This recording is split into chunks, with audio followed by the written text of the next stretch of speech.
हाय दीकराओ, जय श्री कृष्ण। चलो राजू सर आप सौनु हार्दिक स्वागत करूँ छूं अने आजे आपणे हाइब्रिडाइजेशन टॉपिक पर आगळ वधीए। दीकराओ, लास्ट लेक्चरनी अंदर आपणे जोई गया था कि कार्बननी इलेक्ट्रॉन रचना 1s2 2s2 ने 2p2 छे अने आ इलेक्ट्रॉन रचनाने अनुसंधाने कार्बन पासे बाह्य कक्षामां 4 इलेक्ट्रॉन तो छे, जे पैकी 2 इलेक्ट्रॉन छे ए युग्म स्वरूपे हता अने 2 अयुग्मित हता। पण कार्बन ने जो निष्क्रिय वायु जेवी रचना प्राप्त करवी होय, अष्टक रचना प्राप्त करवी होय तो 4 इलेक्ट्रॉन ने भागीदारीमां राखवा पड़शे अने 4 इलेक्ट्रॉन ने भागीदारीमां राखवा माटे ए कार्बन ने 4 इलेक्ट्रॉन ने अयुग्म स्वरूपे रूपांतरित करवा पड़े अने कार्बन ने उत्तेजित अवस्थामां रूपांतरित करवो पड़े। चलो रेडी। त्यारे एक कार्बन ए उत्तेजित अवस्थामां ज्यारे रूपांतर थाय त्यारे 4 जे इलेक्ट्रॉन्स छे ए अयुग्म स्वरूपे रूपांतरण पामशे, जे पैकी 2s नो एक युग्मित इलेक्ट्रॉन पैकीनो एक इलेक्ट्रॉन छे ए 2pz मां संक्रांति अनुभवी अने युग्मीकरण अयुग्मित स्वरूपे रूपांतर पामशे अने 4 अयुग्मित इलेक्ट्रॉन रेडी रहेशे आगळ सहसंयोजक बंध बनाववा अने भागीदारी बनाववा माटे। तो चालो दीकराओ, आज आपणे संकरणनी शरूआत करीए। संकरणनी व्याख्याने मूको साइडमां, ए पछी जोशुं। पण मैं लखी दीधी छे व्याख्या, जे आपणे पछी जोशुं। पण सौथी पहेला एक वातनी चर्चा करवी पड़शे कि कोई पण कार्बनिक संयोजननी चर्चा करीए ने दीकराओ, एमां मुख्यत्वे 3 प्रकारना संकरण मुख्य जोवा मळे छे। एक sp3, एक sp2 अने एक sp हाइब्रिडाइजेशन। जे पैकी आपणे शरूआत करीए sp3 संकरणनी। चलो तो अहींया आज सांभळजो खास sp3 संकरण चालू करेલું છે। આ સંકરણ હું તમને જે રીતે સમજાવવા જાઉં છું, હું ગેરંટી આપું છું કોઈ રેફરન્સ બુકની અંદર આ રીતે કોઈ એનું એક્સપ્લેનેશન નથી। હું તમને મારી રીતે સમજાવું છું। આઈ હોપ કે તમે વ્યવસ્થિત સમજી જશો સંકરણ। અને એકવાર સંકરણ ક્લિયર થઈ ગયું પછી આગળ ઓર્ગેનિકમાં કોઈ ટેન્શન નહીં રહે। ચાલો दीकराओ, कार्बननी इलेक्ट्रॉन रचना में अहींया लखी दीधी छे भूमि अवस्थानी इलेक्ट्रॉन रचना 1s2 2s2 2p2। હવે મેં તમને ઉર્જા વિશે પણ વાત કરી હતી પહેલા કે કાર્બનની ઉર્જાની જ્યારે વાત કરવામાં આવે ત્યારે કાર્બનમાં 1s કક્ષક જે આંતરિક કક્ષક છે તે તો કે રાસાયણિક પ્રક્રિયામાં ભાગ નહીં લે, પણ સંયોજકતા કક્ષા છે બીજી, એમાં 2s અને 2p આ બે કક્ષકો છે, જેમાં 2p માં 2 ઇલેક્ટ્રોન પૈકી એક ઇલેક્ટ્રોન 2px માં, બીજો 2py માં અને 2pz ખાલી છે। बराबर। परंतु आ इलेक्ट्रॉन छे ए युग्म स्वरूपे छे। कया स्वरूपे छे? युग्म स्वरूपे। तो आना आ रीते लखी हकीश 2s માં 2 इलेक्ट्रॉन, ज्यारे 2p प्रकारनी 3 कक्षको पैकी 2 માં एक इलेक्ट्रॉन रेडी। जेमा अहींया इलेक्ट्रॉन रचना लखवामां अहींया लखीश 2s2, अहींया 2px1 2py1 2pz0 जे लखेलुं छे। જ્યારે 1s तो 2 इलेक्ट्रॉन धरावे छे ते लखवानी अत्यारे दर्शावવાની જરૂર નથી, કેમ કે કોઈ રાસાયણિક પ્રક્રિયામાં ભાગ લેતો નથી। આપણે જે કોઈ ખેલ કરવાના છે એ ચોથી સંયુક્ત 4 ઇલેક્ટ્રોન્સ એટલે કે 4 ઇલેક્ટ્રોન જે સંયોજકતા કક્ષામાં છે તેમાં કરવાના છે। ચાલો હવે કાર્બનને આ 4 ઇલેક્ટ્રોનને અયુગ્મ સ્વરૂપે રૂપાંતરિત કરવા પડશે। એની પહેલા ઉર્જાની વાત કરું। મેં પહેલા જ કીધું કે 1s કરતા 2s ની ઉર્જા વધારે છે, મોટો ગેપ છે। જ્યારે 2s અને 2p કક્ષકોની વાત કરવામાં આવે તો 2p કક્ષકોની ઉર્જા પણ 2s કરતા થોડી વધારે છે। તો મેં એને ઉર્જાનો આલેખ સ્વરૂપે દર્શાવેલું છે, જેમાં પ્રત્યેક કક્ષકોના આકાર પણ દર્શાવ્યા છે। આપ જોઈ શકો છો કે ખાસ જોજો, કાર્બનની ભૂમિ અવસ્થાની ઇલેક્ટ્રોન રચના માટે ઉર્જા દર્શાવવામાં આવે તો અહીંયા મેં ઉર્જા બતાવેલી છે y અક્ષ ઉપર અને x અક્ષ ઉપર કક્ષકો બતાવેલી છે। તો સૌથી પહેલા કેન્દ્રની નજીક 1s કક્ષક હોય અને 1s કક્ષકમાં કેટલા ઇલેક્ટ્રોન સમાયેલા છે કાર્બનની ભૂમિ અવસ્થામાં જોઈ શકો છો। ભૂમિ અવસ્થામાં 2 ઇલેક્ટ્રોન રેડી। તો ભૂમિ અવસ્થામાં 2 ઇલેક્ટ્રોન છે, તો આ 2 ઇલેક્ટ્રોન મેં અહીંયા દર્શાવી દીધા છે 1s2 સ્વરૂપે। કઈ અવસ્થામાં? ભૂમિ અવસ્થામાં। હવે ત્યારબાદ 2s માં પણ 2 ઇલેક્ટ્રોન છે ભૂમિ અવસ્થામાં। તો આ મેં 2 ઇલેક્ટ્રોન ભૂમિ અવસ્થામાં બતાવી દીધા, જેમાં 1s કરતા 2s ની ઉર્જા જુઓ, ઉર્જા વધતી જાય। 1s કરતા 2s ની ઉર્જા વધારે છે। જ્યારે 2px 2py 2pz આ 3 કક્ષકો ડીજનરેટ છે, એટલે 3 ની ઉર્જા જો પેરેલલ બતાવી છે, એક સરખી। જે પૈકી 2 કક્ષકો 2px અને 2py માં એક ઇલેક્ટ્રોન્સ છે, તમે જોઈ શકો છો અહીંયા 2pz ખાલી છે।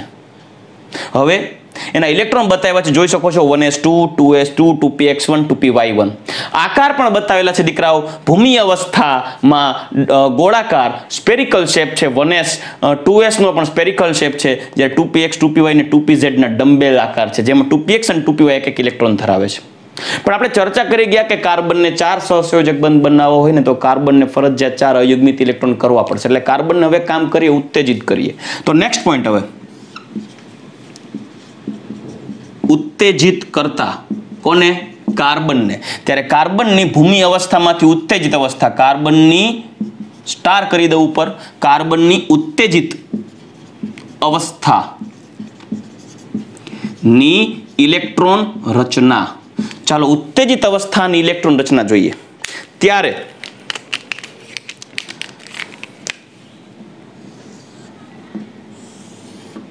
હું અહીંયા લખીશ ઊર્જા, અહીંયા લખીશ કક્ષકો, પછી અહીંયા 1s કક્ષક લખીશ સૌથી નીચે, અહીંયા 2s, અહીંયા 2px 2py 2pz, 2px 2py 2pz. ચલો રેડી. આકારની વાત કરીએ તો આકાર પણ જરૂર દોરીશું. અહીંયા px નો ડમ્બેલ x અક્ષ દિશામાં, py છે એ y દિશામાં, pz છે એ z દિશામાં ડમ્બેલ અરેન્જ છે. જ્યારે 2s કક્ષકોની વાત કરીએ તો 2s અને 2s કક્ષક અને 1s કક્ષક છે એ ગોળાકાર છે. આથી હું 1s અને 2s કક્ષકને પણ દર્શાવું. આ 2s કક્ષક અને આ 1s કક્ષક. ચાલો હવે ઇલેક્ટ્રોનની ગોઠવણી કરીએ તો 2 ઇલેક્ટ્રોન તો અહીંયા છે, પરંતુ ઉત્તેજિતના અનુભવ છે. ઉત્તેજિત થશે કાર્બન, જ્યારે ઉષ્મા આપવામાં આવે અને કાર્બન ઉત્તેજિત થશે ને ત્યારે આ 2s માં જે 2 ઇલેક્ટ્રોન હતા, આપ જોઈ શકો છો 2s ના જે 2 ઇલેક્ટ્રોન તો હું અહીંયા બતાવું છું તમને, એટલે ખ્યાલ રહેશે. અહીંયા 2s અને અહીંયા 2px 2py 2pz.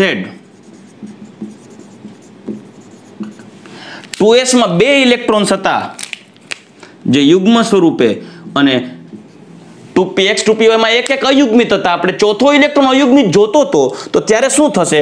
આ ઉત્તેજના દરમિયાન, સાંભળજો, ઉત્તેજના દરમિયાન ઉત્તેજિત અવસ્થામાં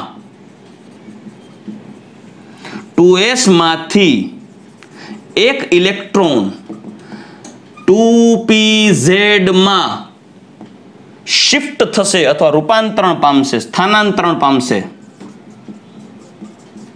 થઈ અયુગ્મિત બનશે. આથી કેવું થશે? આ ઇલેક્ટ્રોન છે એ ઇલેક્ટ્રોન જમ્પ મારી અને ક્યાં જશે? 2pz માં. આથી નવી ઉત્તેજિત અવસ્થાની ઇલેક્ટ્રોન રચના દીકરા તમે આવી રીતે લખી શકો 2s1, પેલા તો 1s2, ત્યારબાદ 2s1, 2px1 અને 2py1 તો હતા જ, પણ નવો ઇલેક્ટ્રોન 2s માંથી ક્યાં આવી ગયો? 2pz માં. રેડી? ત્યારે 2px1 2py1 અને 2pz1 કોઈ આવી ઇલેક્ટ્રોન રચના થશે જે ચારેય કક્ષકો એક એક અયુગ્મિત ઇલેક્ટ્રોન ધારણ કરશે. ક્લિયર? હવે ચારેય બાહ્ય કક્ષકમાં એક એક અયુગ્મિત ઇલેક્ટ્રોન આવી ગયા, 4 અયુગ્મિત ઇલેક્ટ્રોન ધારણ કરી લીધા કાર્બને. હવે શું? હવે કાર્બન એ વિચારશે કે હવે આપણી પાસે 4 અયુગ્મિત ઇલેક્ટ્રોન તો થઈ ગયા. હવે આપણે કોઈને ઇન્વાઇટ કરીએ, હાલો હાલો મારી યારે જોડાવ, 4 સવર્ગ સહસંયોજક બંધ બનાવો, તમારી સંયોજકતાઓ પૂરી કરો અને મારી સંયોજકતા પણ તમે પૂરી કરો. હાલો મારી પાસે 4 અયુગ્મિત ઇલેક્ટ્રોન છે, તમે હવે ઇલેક્ટ્રોન લઈને પહોંચી જ જાઓ ભાગીદારી કરવા. ત્યારે હાઇડ્રોજન સાંભળે, હાલો આપણી પાસે એક જ ઇલેક્ટ્રોન છે, હાઇડ્રોજન પાસે એક ઇલેક્ટ્રોન છે, હિલિયમ જેવું થવું હોય તો 2 ઇલેક્ટ્રોન જોઈએ, તો એક એક ઇલેક્ટ્રોન ભાગીદારી રાખી દઈએ તો થઈ જાય ને. એક ઇલેક્ટ્રોન કાર્બનનો ને એક ઇલેક્ટ્રોન હાઇડ્રોજનનો બોન્ડ બની જાય, હાઇડ્રોજનના 2 ઇલેક્ટ્રોન થઈ જાય, હિલિયમ જેવી રચના પ્રાપ્ત કરે. તો ત્યારે હાઇડ્રોજન છે ને કાર્બન પાસે આવશે, સાંભળજો, બહુ જમાવટવાળી વાત છે. હાઇડ્રોજન કાર્બન પાસે આવશે, કાર્બનને કહેશે કે હે કાર્બન ભાઈ, અમે તમારી સાથે બંધ બનાવવા જોડાવા તૈયાર છીએ, તમારી સાથે સહસંયોજક બંધ બનાવી ભાગીદારી કરીએ એક ઇલેક્ટ્રોનની. ચાલો કાર્બન કે આવી જ જાઓ, મોસ્ટ વેલકમ. 4 અયુગ્મિત ઇલેક્ટ્રોન છે. જ્યારે હાઇડ્રોજન છે એ હાઇડ્રોજન પાસે દરેક હાઇડ્રોજન પાસે કઈ કક્ષક હોય? 1s. હાઇડ્રોજન ઇલેક્ટ્રોન રચના તમને સૌ જાણો છો. હાઇડ્રોજન ઇલેક્ટ્રોન રચના કઈ? 1s. હવે હાઇડ્રોજન પાસે 1s કક્ષક છે. 4 જુદા જુદા હાઇડ્રોજન પરમાણુ એક ઇલેક્ટ્રોનની ભાગીદારી કરી લે માનો, તો ચારે હાઇડ્રોજન પાસે એક 1s કક્ષક તો હશે જ. એક જ કક્ષક છે, એક જ ઇલેક્ટ્રોન છે. પણ મુખ્ય બાબત એ છે કે ચારેય હાઇડ્રોજનની જે 1s કક્ષક છે એ 1s કક્ષકની ઉર્જા સરખી હોય. હવે જ્યારે 4 હાઇડ્રોજન કાર્બન સાથે જોડાવા જાય છે ત્યારે કાર્બન પાસે એવી એક્સપેક્ટેશન રાખે હાઇડ્રોજન કે અમે જે ચારેય હાઇડ્રોજન કાર્બનની જે કક્ષકમાં પોતાના ઇલેક્ટ્રોન ભાગીદારીમાં રાખવા જાય છે એ ચારેયની ઉર્જા સરખી હોવી જોઈએ.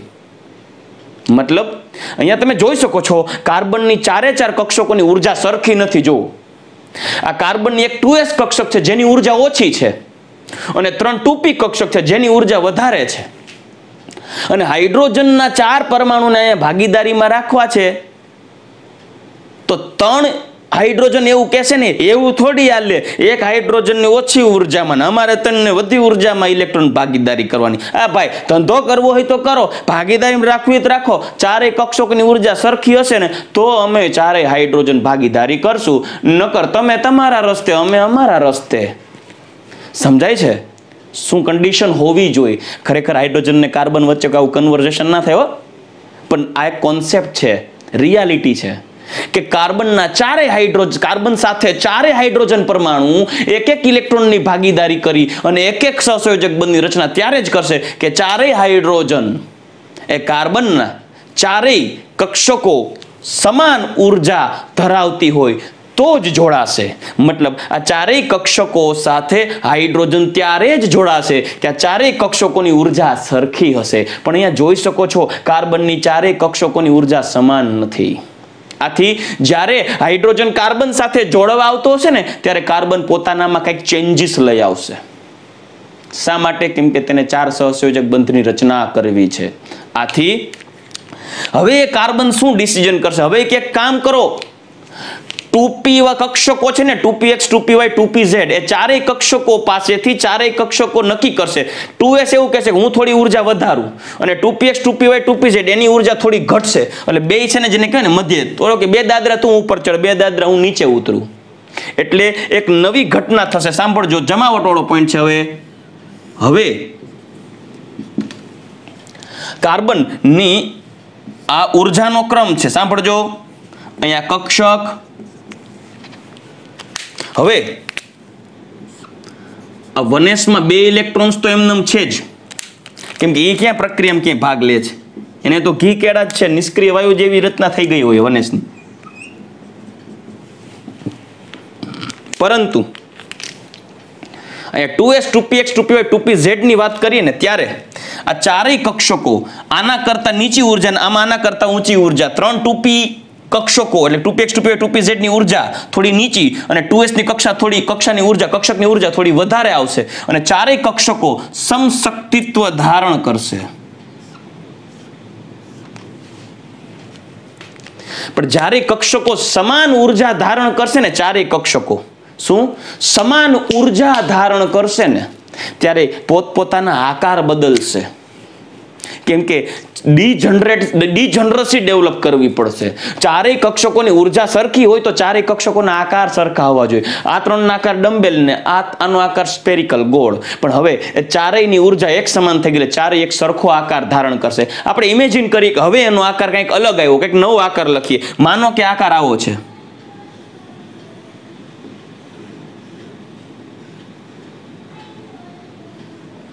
અલગ અલગ 4 કક્ષકો, એ 4 કક્ષકો કેવી થઈ ગઈ? સમાન ઉર્જા અને સમાન આકાર વાળી. જેમાં એક કક્ષક કઈ હતી? 2s, બીજી 2px 2py 2pz, બધાય પાસે એક એક અયુગ્મિત ઇલેક્ટ્રોન છે, બરાબર. જ્યારે સાંભળજો, તો હાઇડ્રોજન સાથે 4 ઇલેક્ટ્રોનની ભાગીદારી કરવા માટે 4 કક્ષકો સમાન ઉર્જા અને સમાન આકાર ધારણ કરે છે. આથી કહી શકાય કે આ તમે જોઈ શકો છો આમાં કે કાર્બનની બાહ્ય એક 2s અને કેટલી 3 2p કક્ષકો સમાન ઉર્જા અને સમાન આકાર ધારણ કરે. સાંભળજો, કાર્બનની 4 કક્ષકો કઈ બાહ્ય કક્ષા કઈ એક 2s. સાંભળજો, કઈ કરતા હોય એટલે ભરત અને શત્રુઘ્નની માતાની વાત નથી કરતો હો. એક 2s અને 3 2p. આ 3 2p એટલે કઈ થાય 2px 2py 2pz. કુલ આવી 4 કક્ષકો. કુલ કેટલી કક્ષકો? 4 કક્ષકો સમાન ઉર્જા અને સમાન આકાર વાળી બને. ત્યારે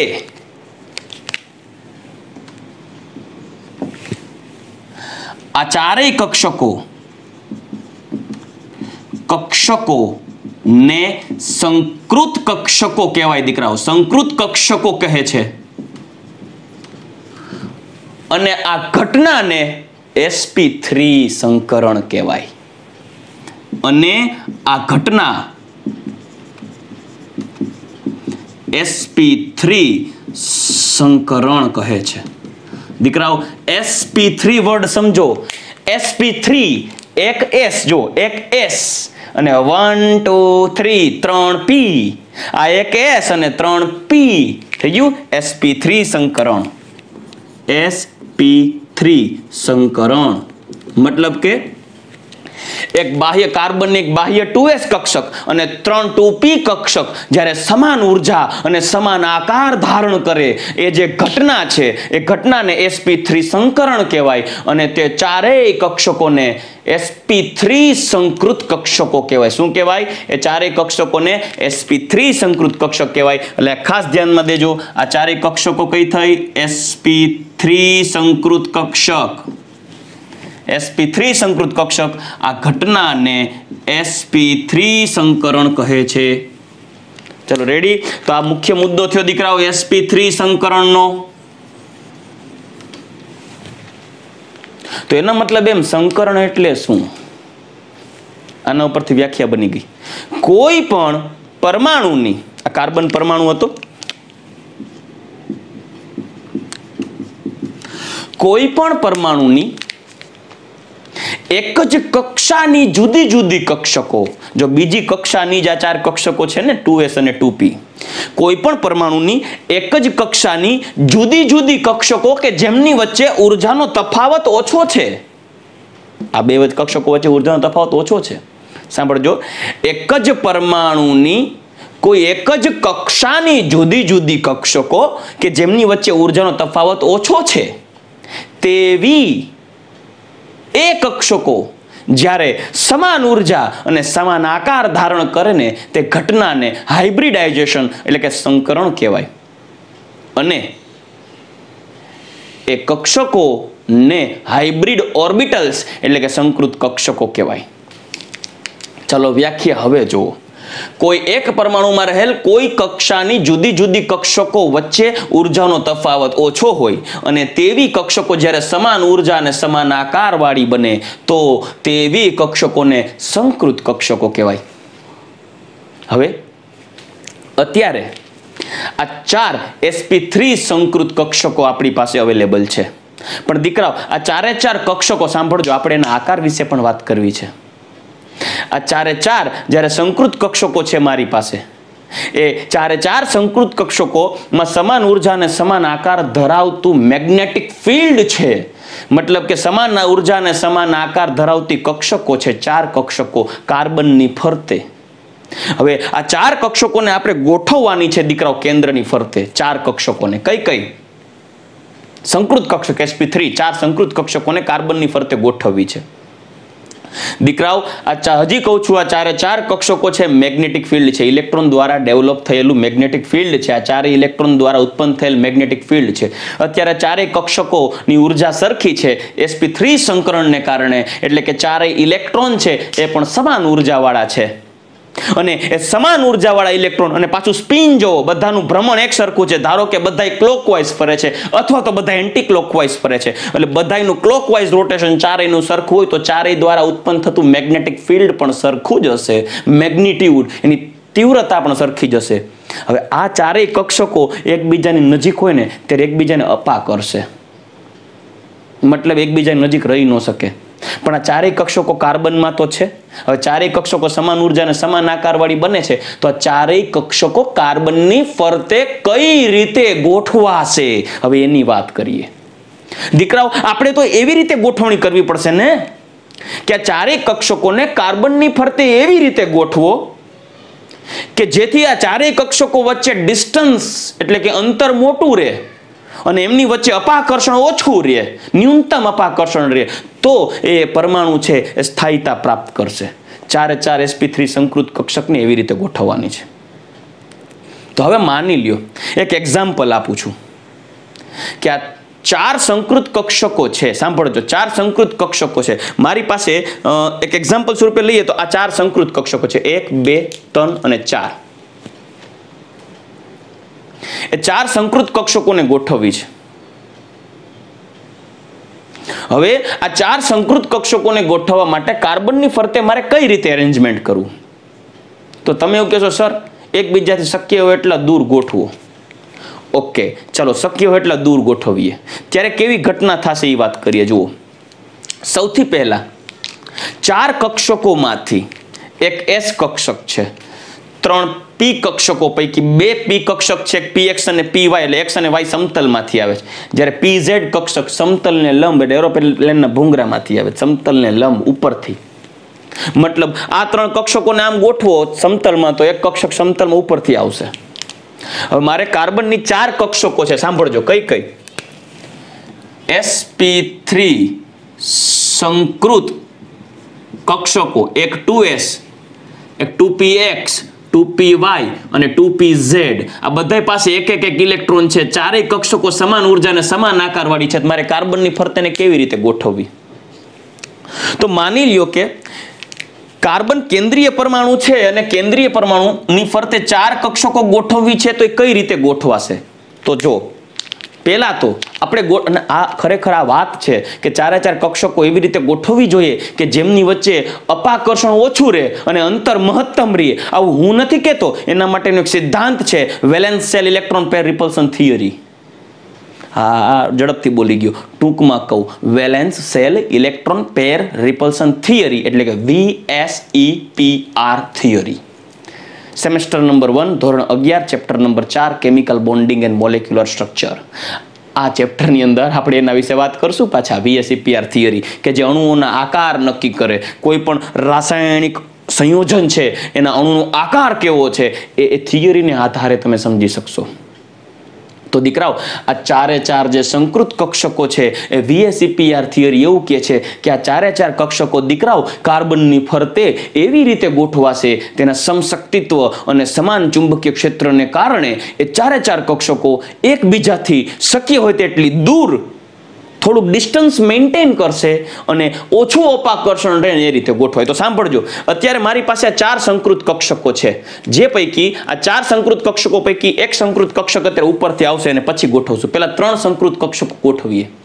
ચાલો સાંભળજો, હું કાર્બન હોય અને 3 સંકૃત કક્ષકો ગોઠવવાનો હોય તો હું 3 ને પહેલા કેમ ગોઠવીશ? 4 માંથી 3 ને કેમ ગોઠવીશ? તો કે સર ત્રણેય ભેગી ન રહેવી જોઈએ, તેની વચ્ચે અપાકર્ષણ ઓછું રહેવું જોઈએ. એક એક્ઝામ્પલ આપું.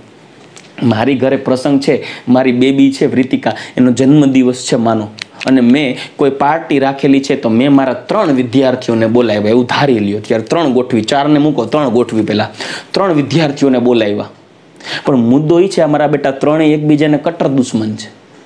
એ કોકની અહીંયા પ્રસંગમાં ભેગા થયા હોય ને ત્રણેય, તો આ ત્રણેય બાજે અને જમણવારમાં શ્રીખંડના લોંદા ઉડાડે એકબીજા ઉપર, દાળની ડોલ ઉડાડે ને ભાત ઉડાડે ને એટલું ફતુર કરે, મતલબ કે કોકના પ્રસંગ બગાડે. અને મારા સ્ટુડન્ટ એટલે મારે આ ત્રણેય પાછા લંગુરને બોલાવાય પડે, તો હું શું કરીશ?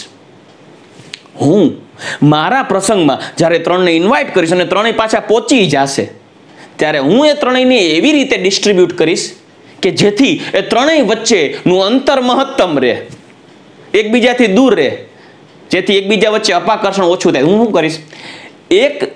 એક વિદ્યાર્થીને જમણવારનું આયોજન હશે ને એ આખું વર્ક એને સોંપી દે, દીકરા તું આ સંભાળજે. એક વિદ્યાર્થીને મહેમાનોને સાચવવાનું કામ સોંપી દઈશ, અને એક વિદ્યાર્થીને ટેણિયા મેણિયાઓને ટાબરિયા જે નાના છોકરાઓ એને સાચવવાનું કામ સોંપી દઈશ. ત્રણેયનું કામ અલગ. 3 વિદ્યાર્થીને મારી આજુબાજુ ગોઠવે તો હું કેમ ગોઠવું? સાંભળજો, હું કાર્બન છું ને તો એકને સીધો ગોઠવું, એકને આ ડાયરેક્શનમાં 120 ડિગ્રીના ખૂણે, અને એકને આ ડાયરેક્શનમાં. એટલે કે તમે સમજી શકો છો 1, 2 અને 3 ત્રિકોણાકાર શેપ થયો છે આવી રીતે. રાજુ સરની ફરતે 3 સ્ટુડન્ટ આમ ગોઠવી દીધા, મતલબ તેમની વચ્ચે જોજો અંતર મહત્તમ છે, એકબીજા સર પાછું એકબીજા ફરતે સરખું. અહીંયાથી અહીંયા પહોંચવા જાય પહેલા રાજુ સર પહોંચી જાય એવી રીતે. અંતર મહત્તમ એટલે અપાકર્ષણ ઓછું, ત્રણેય પોતપોતાનું કામ કરશે. તો અત્યારે મારે 3 નહીં 4 ગોઠવવાની છે કક્ષકો. કેટલી? 4. પણ 4 કક્ષકો ગોઠવીએ એની પહેલા 3 ગોઠવીએ તો 3ને હું કંઈક આવી રીતે ગોઠવી શકીશ. તમે જુઓ, 1, 2 અને 3. આ જો આ કાર્બન કેન્દ્ર હોય ને, આ કાર્બન કેન્દ્ર હોય ને દીકરાઓ સાંભળજો, જો આ કાર્બન કેન્દ્ર હોય ને તો આ એક સંકૃત કક્ષક sp3 સંકૃત, આ બીજી sp3 સંકૃત, આ ત્રીજી sp3 સંકૃત કક્ષકો. પણ sp3 કુલ 4 કક્ષકો છો, એક s અને 3 p. sp3 સંકૃત કક્ષકો પૈકી આ 3 સંકૃત કક્ષક થઈ. ચોથી કક્ષક જોજો, આ 3 વચ્ચે અંતર મહત્તમ છે. સાંભળજો, આ 3 વચ્ચે, હવે આમ ગોઠવું છું, 3 વચ્ચે અંતર મહત્તમ છે. જો 120 ડિગ્રીના ખૂણે છે, અત્યારે 120 ડિગ્રીના ડિસ્ટન્સથી 3 આપણે 4 ગોઠવવાની છે 3ની, અને 3 વચ્ચે જો અંતર મહત્તમ છે ને એટલે અપાકર્ષણ ઓછું હશે. હવે આ 3ને ગોઠવું છું ને, પરંતુ જોજો આ 3ની ગોઠવણી આવી છે, પણ ચોથી કક્ષક નીચે આવે છે, સંકૃત કક્ષક આવે છે. એટલે ચોથી કક્ષકનું મેગ્નેટિક ફિલ્ડ, આ ત્રણેય કક્ષકો અનુભવશે કે નહીં? ત્રણેય કક્ષકો ઉપર મેગ્નેટિક ફિલ્ડ અસર કરશે, એટલે ત્રણેય કક્ષકો એની અપાકર્ષણને કારણે, એના ચુંબકીય ક્ષેત્રને કારણે સેજ નીચે તરફ ધકેલાશે. અથવા નીચે તરફ ધકેલાતી હોવાથી કંઈક રચના આવી થશે. સાંભળજો, જ્યારે આ કક્ષક PZ નીચે આવશે ત્યારે આ જે કક્ષકો છે ને અસરથી નીચે આવશે. જુઓ તો રચના કંઈક આવી થશે, આવી, મતલબ આકાર તમે ઇમેજિન કરો કયો આકાર થયો. જુઓ, ચતુષ્ફલકીય આકાર. રેડી? હું પાછો આકાર દોરીને તમને બતાવું છું. જુઓ, બનાવીને બતાવું એટલે ખ્યાલ પડે.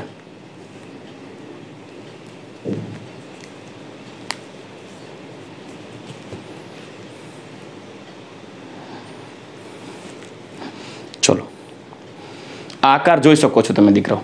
પહેલા આ ત્રણેય કક્ષકો આમ હતી, સમતલીય ત્રિકોણ થોડું, પરંતુ આ જ્યારે PZ આવે છે ત્યારે કક્ષકો છે જ વળી ગઈ નીચે, અપાકર્ષણ બળને કારણે નીચે વહી ગઈ. ત્યારે તમે જોઈ શકો આ 4 કક્ષકો એવી રીતે ગોઠવાની કે એમની વચ્ચેનું અંતર મહત્તમ રહે. જોઈ શકો છો, અને અપાકર્ષણ ન્યૂનતમ. આ 4 સંકૃત કક્ષકો VSEPR સિદ્ધાંતને આધારે ગોઠવાઈ ગઈ. કયો આકાર છે દીકરાઓ? તમે જોજો, નાના ધોરણ 10માં ભણી ગયા છો, ચતુષ્ફલકીય. અને પ્રાયોગિક ધોરણે આ ચતુષ્ફલકીય રચનામાં આ એક સંકૃત કક્ષક, આ બીજી, આ ત્રીજી અને આ ચોથી, આ 4 સંકૃત કક્ષકો વચ્ચે જ્યાં કોણ રચાય છે તમે જોઈ શકો છો, આ 90 ડિગ્રી નથી, આ બંધ કોણ છે 109 ડિગ્રી ને 28 minute. This is the practical value. 109 degree 28 minute. આથી આ ચતુષ્ફલકીય રચનામાં કાર્બનની 4 સંકૃત કક્ષકો VACPR સિદ્ધાંત અનુસાર એવી રીતે ગોઠવાશે કે જેથી તેમની વચ્ચે અંતર મહત્તમ રહે અને અપાકર્ષણ ન્યૂનતમ રહે. એટલે 3 પહેલા સમતલીય ત્રિકોણ સ્વરૂપે ગોઠવાઈ જાય, પરંતુ જ્યારે ઉપરથી ચોથી સંકૃત કક્ષક આવે ત્યારે એ 3 કક્ષકો છે જ નીચે તરફ વળી ગઈ. એટલે ચોથી જ્યારે આવે ત્યારે નીચે તરફ વળે એટલે બંધ કોણ છે એ 120 પહેલા હતો, પણ હવે બંધ કોણ ઘટી ગયો, આ ખૂણો ઘટી ગયો અને 109 ડિગ્રી 28 મિનિટ એપ્રોક્સ 109.5 ડિગ્રી આ બંધ કોણ થઈ ગયો. કાર્બનની 4 sp3 સંકૃત કક્ષક વચ્ચે રચાતો બંધ કોણ 109 ડિગ્રી 28 મિનિટ. અને આ 4 સંકૃત કક્ષકો કાર્બનની ફરતે કયા આકારે ગોઠવાય છે? જુઓ, સમચતુષ્ફલકીય આકારે. ક્લિયર? ચાલો, તો હવે એ હું જરૂર લખીશ 4 સંકૃત કક્ષકો. કઈ કઈ 4 સંકૃત કક્ષકો? એક 2s 2px 2py ને 2pz જે સમાન ઊર્જા અને આકાર ધરાવે. આ 4 સંકૃત કક્ષકોને હું અત્યારે 4 કક્ષકો ની અંદર એક ઇલેક્ટ્રોન જે હતા એ ગોઠવી દઉં છું. 1 2 3 અને 4. આ 4 કક્ષકોની ફરતે સંકૃત કક્ષકોનું એરેન્જમેન્ટ કરી દઉં તો આપણે હમણાં મેં કીધું 4 સંકૃત કક્ષકો કઈ રીતે ગોઠવાશે. કયો આકાર થયો? જેની પાસે એક અયુગ્મિત ઇલેક્ટ્રોન છે. 1 2 3 4 લખી શકીશ સમચતુષ્ફલકીય આકાર. સમચતુષ્ફલકીય આકાર કોનું? sp3 સંકૃત કક્ષકો દ્વારા સમચતુષ્ફલકીય આકારની રચના થઈ. આ સમચતુષ્ફલકીય કક્ષકો વચ્ચે રચાતો જે ખૂણો છે એ ખૂણો હશે 109 ડિગ્રી અને 28 મિનિટ. 109 ડિગ્રી અને 28 મિનિટ. ચાલો, ક્લિયર? તો આ થઈ ગઈ sp3 સંકૃત કક્ષક. હવે હાઇડ્રોજન કે છે હવે અમને વાંધો નથી 4 હાઇડ્રોજનને તમારી સાથે જોડાવામાં, કારણ કે તમે 4 સમાન ઉર્જા અને સમાન આકારવાળા બની ગયા. આથી હવે હાઇડ્રોજન શું કરશે? આથી હાઇડ્રોજન હવે પોતપોતાના એક ઇલેક્ટ્રોનની ભાગીદારી કરશે. અહીંયા એટલે માનો કે હાઇડ્રોજન અહીંયા એક ઇલેક્ટ્રોનની ભાગીદારી કરે. હાઇડ્રોજન 1, હાઇડ્રોજન બીજો, હાઇડ્રોજન ત્રીજો અને હાઇડ્રોજન ચોથો. આથી આ 4 હાઇડ્રોજન પરમાણુ જ્યારે ભાગીદારી કરી જોડાશે ને ત્યારે આ 4 સંકૃત કક્ષકોની ફરતે ખાસ જોજો 4 કાર્બનની જે 4 સંકૃત કક્ષકો છે કઈ કઈ હતી? 1 2s અને 3 2p સંકૃત કક્ષકો, જેમાં એક ઇલેક્ટ્રોન હતો કાર્બનનો. જ્યારે હવે હાઇડ્રોજન જ્યારે ઇલેક્ટ્રોન ભાગીદારીમાં રાખશે ત્યારે હાઇડ્રોજન પોતાનો એક ઇલેક્ટ્રોન ભાગીદારીમાં રાખશે અને હાઇડ્રોજનની કઈ કક્ષક ભાગ લેશે? 1s 1s 1s 1s ગોળાકાર કક્ષક. એ હાઇડ્રોજનની એક 1s કક્ષક કાર્બનની 4 sp3 સંકૃત કક્ષકો સાથે એક ઇલેક્ટ્રોનની ભાગીદારી કરીને આ રીતે ગોઠવાઈ જશે સમચતુષ્ફલકીય આકારે. સમચતુષ્ફલકીય sp3 કક્ષકો જેમાં એક છે 2s, એક છે 2px, એક છે 2py અને એક છે 2pz.